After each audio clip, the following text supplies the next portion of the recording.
अस्सलाम वालेकुम दोस्तों, वर्ल्ड टेस्ट चैंपियनशिप के पहले मैच में, एक नई साइकिल के पहले मैच में पाकिस्तान को जीत मिली है और खुली जीत है। ये सीरीज जब शुरू नहीं हुई थी तो मैं उस वक्त से ये मान के चल रहा था कि पाकिस्तान इस सीरीज में फेवरेट है। गच्चे South Africa World Test Championship का डिफेंडिंग चैंपियन है और एक डेकोरेटेड टीम है। टीम भी उनकी पूरी बैलेंस है, खासकर टेस्ट के अंदर अब सब टीमें एक दूसरे के खिलाफ अपनी पूरी बैलेंस और फुल स्ट्रेंथ के साथ आती हैं। व्हाइट बॉल में थोड़ा 19-20 कर लेते हैं, मगर इस मैच में जीत के बावजूद कुछ पाकिस्तान ने आप कह सकते हैं कि गलतियां हुई हैं। जैसे पहले टेस्ट मैच पहली इनिंग की हम बात करें,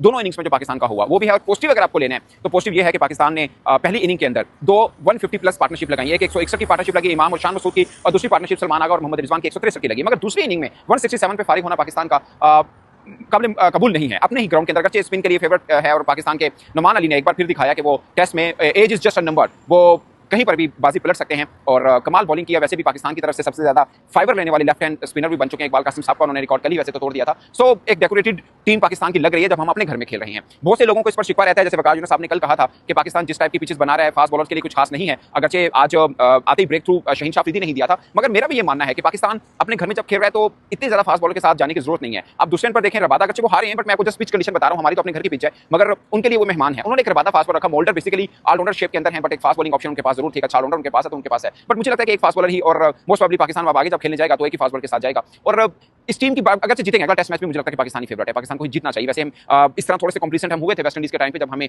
पहले मैच में जीत मिल गई थी और दूसरे मैच में हम हार गए थे और एक से सीरीज ड्रॉ हो गई थी। मगर वहां पर वेरी कैन उनके लेफ्ट आर्म स्पिनर यहाँ पे मुझामे हैं, उन्होंने जबरदस्त बॉलिंग की, 11 विकेट्स ली। वैसे 5 टेस्ट मैच की उनकी 11 विकेट्स बनती हैं और पाकिस्तान के खिलाफ एक ही टेस्ट मैच में उन्होंने 11 विकेट्स ले ली थी। सो लेफ्ट हैंड स्पिनर के लिए कुछ खास है। नुमान ने भी अच्छी बॉलिंग की, उनके मुझामे ने भी अच्छी बॉलिंग की, बट मुझे लगता है कि जब हम कहीं जाते हैं और वो फास्ट ट्रैक बनाते हैं तो हमारे बैटर्स को प्रॉब्लम आती है, उनके बैटर्स को भी आती है। जैसे हमें यहाँ हमारे बैटर को स्पिन में प्रॉब्लम आ रही है। अगर आप दोनों टीमों का एक चीज देखें जो हम नोट नहीं कर रहे कि हमारे बैटर्स ने भी सेकंड इनिंग में स्ट्रगल किया, उनके बैटर्स ने फर्स्ट में भी की थोड़ी सी, सेकंड में ज्यादा कर एक तरह से। मगर एक चीज देखिए, आप एक चीज देखिए, पाकिस्तान को एक एज मिला जो उनके पास होता तो शायद हम भी मुश्किल में होते। ये मैं बात सिर्फ इसलिए कर रहा हूं कि दूसरे टेस्ट मैच में हमें इस चीज पे ध्यान देना है। वो क्या है कि पहले दिन में पिच थोड़ी सी बेहतर थी, लकीली हमने टॉस जीता और हमने थोड़े रन बना दिए, जो हमें एक बहुत बड़ा एडवांटेज मिल गया। वहां पे भी मुझे लगता है कि फर्स्ट इनिंग में भी हमें 60-70 रन और करने चाहिए थे, जो नहीं कर पाए थे। दूसरी इनिंग में हमें एडवांटेज लेना चाहिए था, वो भी नहीं ले पाए थे। 209 यहाँ का हाईएस्ट चेज है कजाफी स्टेडियम लाहौर में किसी भी टीम का। वो साफ था कि 277 चेज नहीं होगा जैसी कंडीशन बन गई थी। और वैसे भी टेस्ट में एशिया के अंदर आप 250 प्लस का टारगेट चेज करना इतना आसान रहता नहीं है। सो मतलब एक सिचुएशन ऐसी बन गई कि हमने टॉस जीता, पहले रन बल्लेबाजी की, बल्लेबाजी थोड़ी आसान थी, उसके बाद हमें भी मुश्किल पेश आई और उसके बाद बल्लेबाजों के लिए कड़ा इम्तिहान रहा। बट मुझे लगता है कि दूसरी इनिंग में पाकिस्तानी बैटर्स ने कुछ शॉट खेली, वो अपनी गलतियां भी हुई, कुछ बॉल भी अच्छा हुआ। जैसे आप रिजवान काउंट को देखें, वो वैसे तो क्लीन बोल्ड हुए, मगर बॉल पड़ने के बाद कितना कट के अंदर आया था,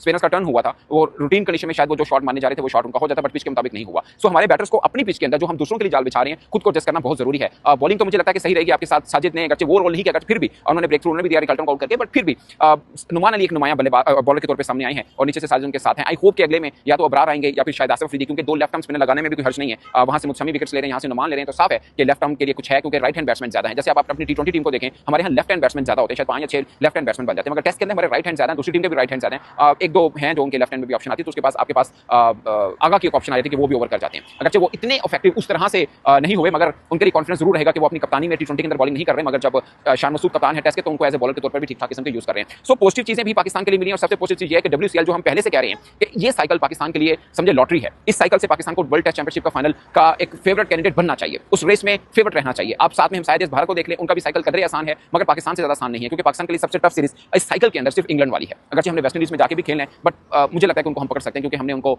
T20 सीरीज में पकड़ा, वनडे में हम उनसे हार गए थे, मगर टेस्ट वो बहुत बुरा खेल रहे हैं, इंडिया से वो हार के गए हैं। और हमने अपने घर के अंदर श्रीलंका से भी खेलना है, हमने न्यूजीलैंड से भी खेलना है। मुश्किल सीरीज सिर्फ एक है जो हमने इंग्लैंड में जाके खेलनी है, अगर बांग्लादेश भी खेलनी है, बट मुझे लगता है कि वो कंपैरेटिवली हम उनको पकड़ सकते हैं। वो अलग बात है कि जब हमारे घर में वो खेलने आए थे तो हमें वो हरा गए थे, मगर एक कॉम्बिनेशन बना हुआ है जो एक चीज को हमने छेड़ा। मुझे लगता है कि शायद मीर हमजा को टेस्ट स्क्वाड से ड्रॉप करना मैं बिल्कुल नहीं समझ पाया क्यों ड्रॉप किया था, और खुरम शहजाद के होते हुए आप हसन अली को प्रेफर कर रहे हैं या शहीन को कर रहे हैं, शायद वो थोड़ा सा गलत है। मुझे लगता है कि अब अगले टेस्ट मैच के लिए हमें खुरम शहजाद के साथ ही जाना चाहिए। अगर एक ही फास्ट बॉलर उठाना, वो लंबे स्पेल भी कर सकते हैं और इन पिचेस के ऊपर ज्यादा तजुर्बा भी रखते हैं, बहुत ज्यादा डोमेस्टिक क्रिकेट खेलते हैं और टेस्ट फॉर्मेट को सूट भी वो करते हैं। शायद हसन अली से भी ज्यादा करते हैं, शहीन से भी ज्यादा करते हैं, और शहीन को बेचा खपाने की जरूरत नहीं। आपके प्रीमियम बॉलर है, T20 वर्ल्ड कप पर्सपेक्टिव में आप सोचिए कि आपको शायद उनकी ज्यादा जरूरत रहे। खुदा ना खासा इंजरी या उस तरह में ना झुले। जैसे अब बुमराह को देखिए, वो T20 के लिए तो टीम में है, मगर वनडे वाली टीम में नहीं जो ऑस्ट्रेलिया जा रही है। वो अलग बात है कि उन्होंने टेस्ट के अंदर बुमराह को खिलाया था और वहां पे भी क्रिटिसाइज हुआ कि वो बुमराह को क्यों खिला रहे हैं, क्योंकि भारत के अंदर कंडीशन है नहीं फास्ट बॉलर्स के लिए और उन्होंने उनको कम यूज किया जाता है, तो जरूरत क्या है। तो मुझे लगता है कि एशियन कंडीशन जहां पे ज्यादातर स्पिन जाल बचाकर आप हरीफ टीमों को पकड़ रहे हैं, वहां पे फास्ट बॉलर एक बहुत है, और वो फास्ट बॉलर जो टेस्ट क्रिकेट के साथ ज्यादा कोप अप करता है, ज्यादा उस फॉर्मेट को सूट करता है। तो जो मेरे ख्याल में शायद खुरम शहजाद बेहतर है। अब बास को शामिल नहीं किया, मुझे लगता है कि बास को शामिल ना करना शायद बेहतर था, क्योंकि बास थोड़ा सा इंग्लिश कंडीशन